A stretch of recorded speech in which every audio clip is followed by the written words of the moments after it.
Hey, what is up guys, Nico Blaze here, and today I decided to do a DVD movie review. I haven't did one in a while, and I wanted to do it on the Ring Trilogy.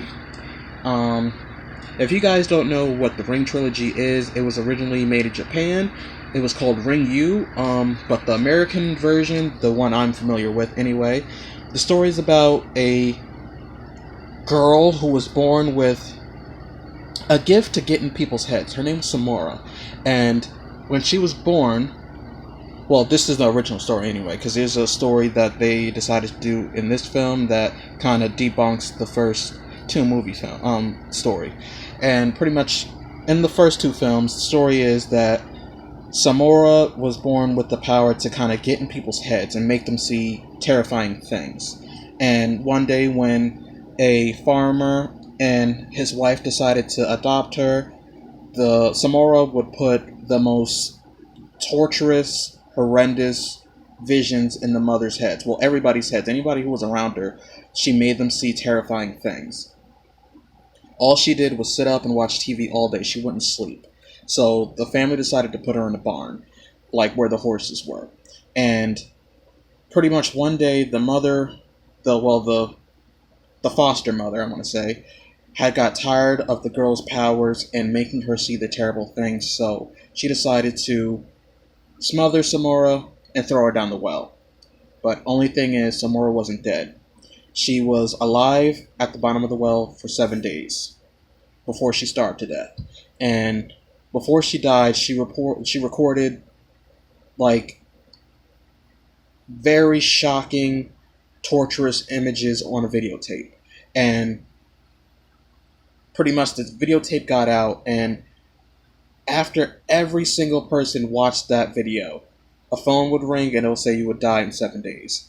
And pretty much the exact amount of days that Samora lived for. She lived for 7 days, and pretty much, in my opinion, they didn't really say it in the movie, but I think she gave them 7 days to kind of figure out what happened to her.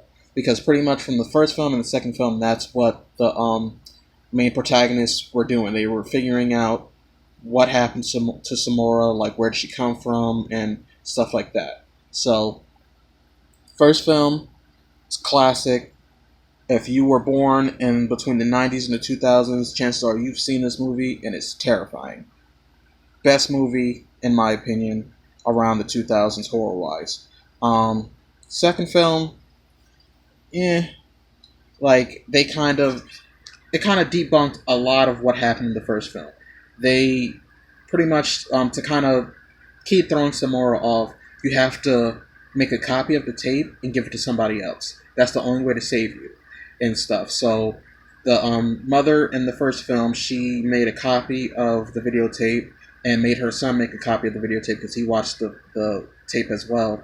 And they never explained what happened after that. But in the second film, the tapes resurface, and they Samora took the life of a teenager and stuff like that. And the mother from the first film is now trying to figure out a way to get rid of Samora altogether to protect her son, because Samora in the second film wants to come back, but not as how she was. She wants to come back through the woman's son. She wants to be the woman's son. She wants the woman to be her mother. And that's pretty much what the second film is about. Samora wants a mom. So she's keep returning and torturing the son in order to inhabit his body and become him. And I'm not going to give away the ending and stuff like that. You guys got to check it out. It's an okay movie, but like I said, the first one is my favorite. But the third movie, Rings.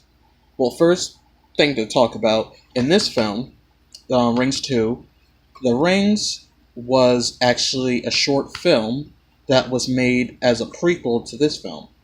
But I guess like fans loved it a lot, and they decided to make Rings into a whole new movie, and they never said if this is like a continuation from these two films, or if this is like a prequel, or if this is even a sequel at all. This may be a whole new jump to the trilogy or whatever.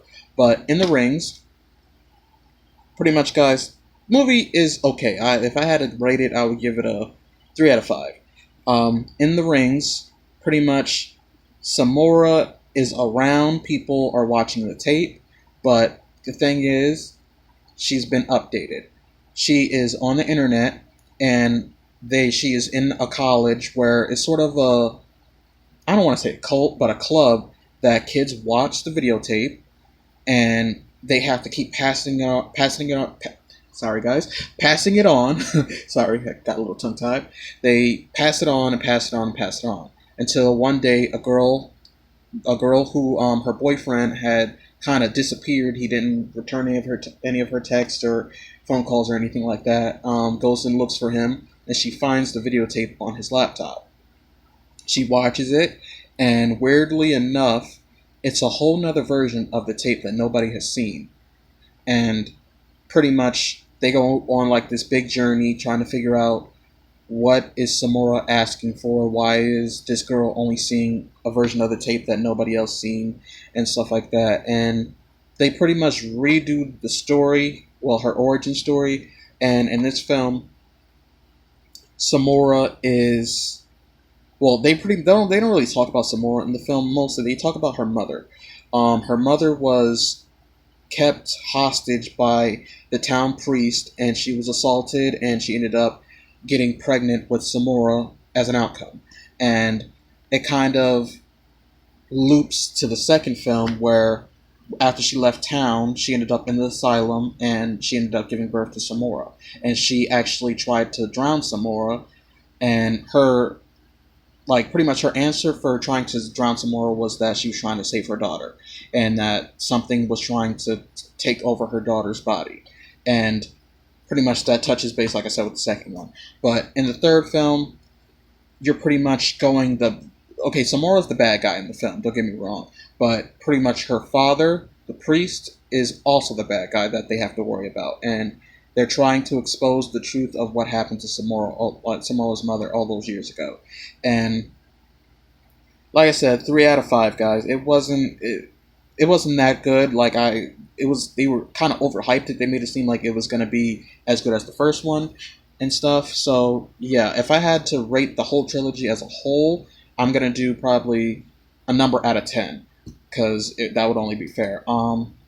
As a whole, I would give this trilogy a 7 out of 10, because they did good with the first film, but they dropped the ball for the second and the third. Or like I said, it could be a whole separate movie or whatever. So yeah, guys, comment down below if you've seen these films. What do you think? And yeah, like, comment, subscribe, and follow me on Instagram, mindblast2311, and I'll follow you back. Okay, Nico Blaze out.